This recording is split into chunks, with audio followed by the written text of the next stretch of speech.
Hello, BookTube, and welcome back to our read-along of Anthony Trollope's 1867 novel, The Claverings. This is part of our year of consorting with Lonely Trollops, where we're reading Trollope's standalone novels, some of them, as opposed to the novels that he did in series. In 2019, we read the whole of the Palliser series, and what fun it was.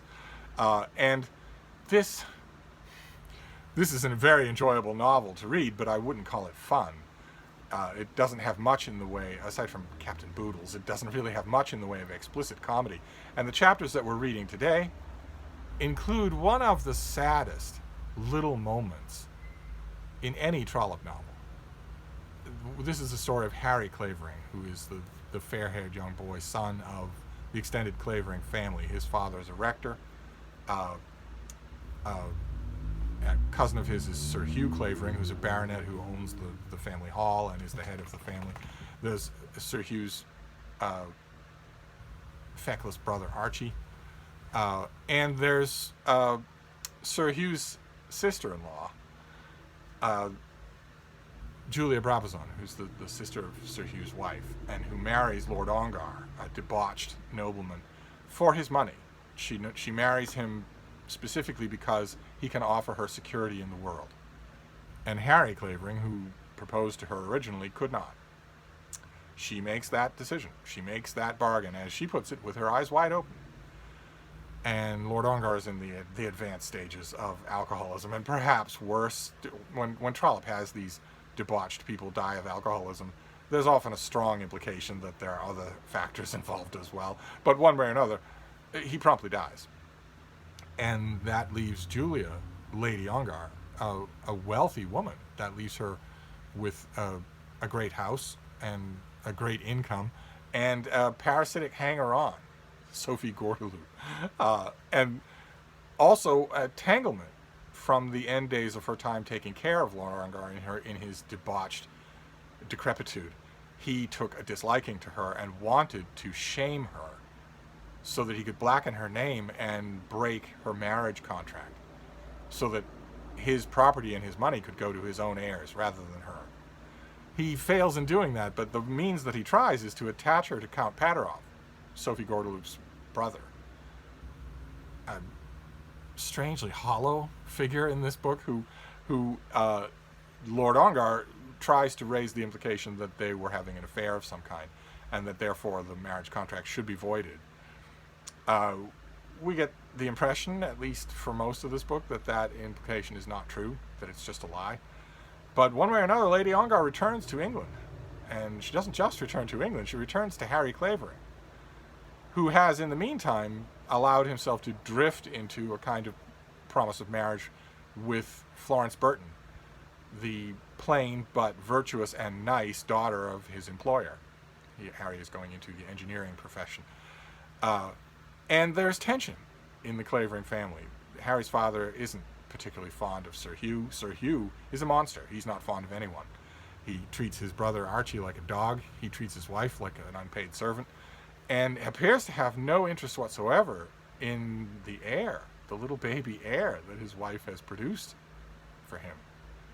This little baby. Sir Hugh has no patience for the thing that starts to cry in company, or even when it doesn't.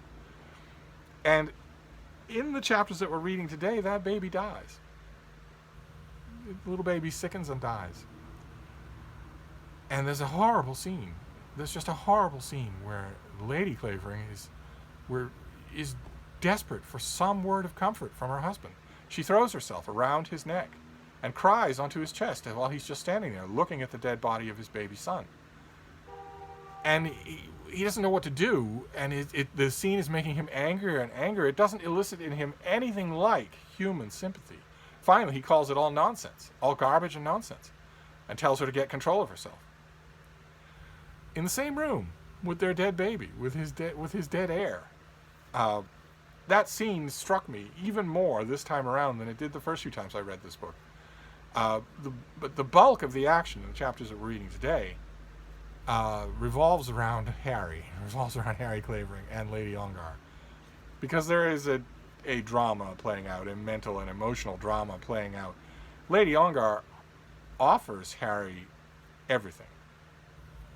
She's still beautiful, and she's wealthy, and she has control of palatial estate. She could move him up in the world in a way that doesn't seem available to him in any other way. He did, after all, go into a profession which Trollope viewed as next to a sentence of death in its severity.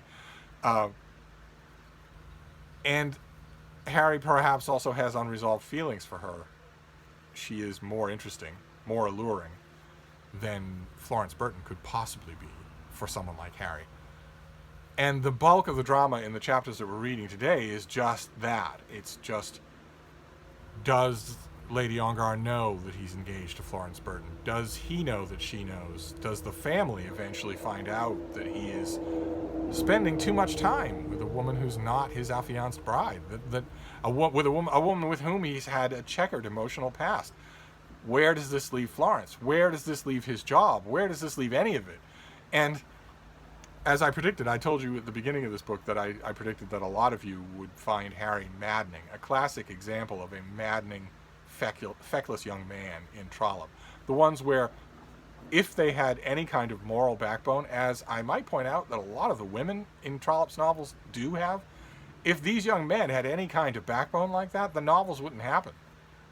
The big psychological dramas at the heart of these novels would never occur if Trollope's beautiful young men had a little more spine to them. And I've been receiving emails. I leave my email on every video. I've been receiving emails that a lot of you are finding that so.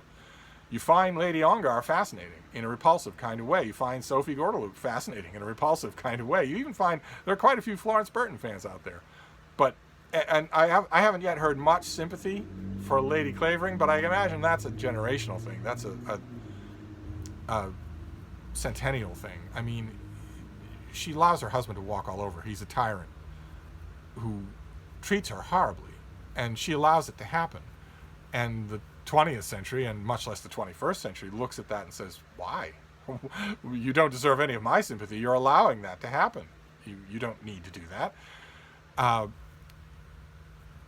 But I haven't heard much in the way of sympathy for Harry. Most people that have contacted me are outraged with him. You know, you made your bed, is what I've heard in a variation in a number of different emails. You made your bed, and now you sleep in it. You knew what happened with Lady Ongar. She jilted you. She directly said no. And you have allowed yourself to be taken into the bosom of another family and fill the heart of another girl. And that's all there is to it.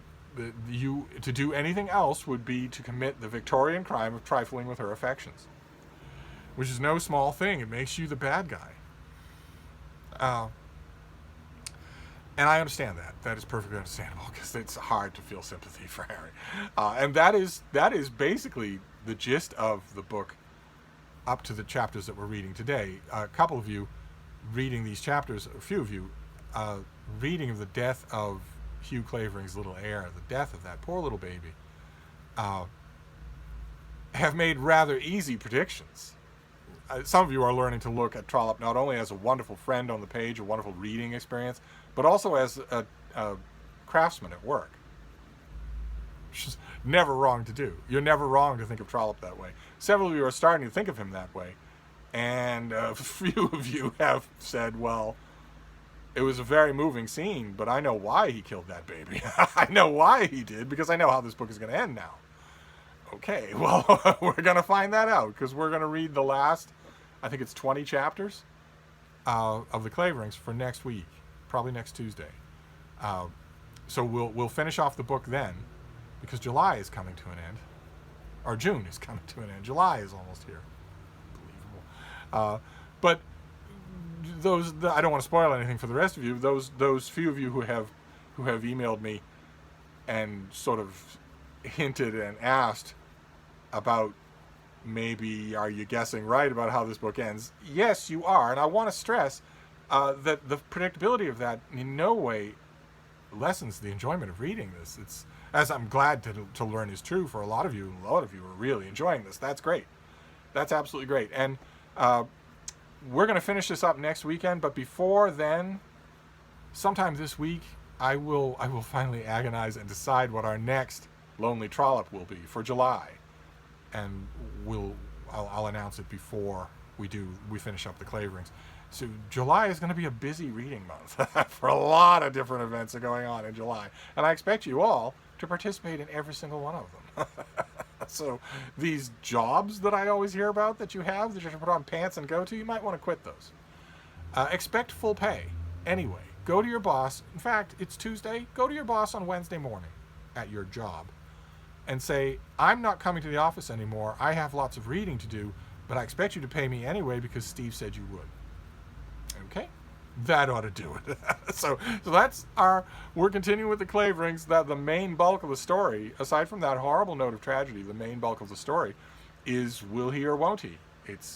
We are once again, as we have so many times in so many Trollope novels in the past, we are once again waiting on a spineless young man to do the right thing. And you have to wait on it because if he did the right thing, there wouldn't be a book. So it's just there are a number of characters in this book, all of them women, who would unhesitatingly do the right thing in Harry's position. There wouldn't be any kind of wavering back and forth for moral or financial reasons. Anyway, I want to hear what you think, and we will wrap this up next week. But before then, I will pick and announce the next Trollope. So I would say stay tuned, but that would imply that you sometimes don't, right? And you dote on this channel. Okay? What an authoritarian video this turned out to be. All right, well, I'm going to wrap this up, but I'll be back. Thank you, BookTube.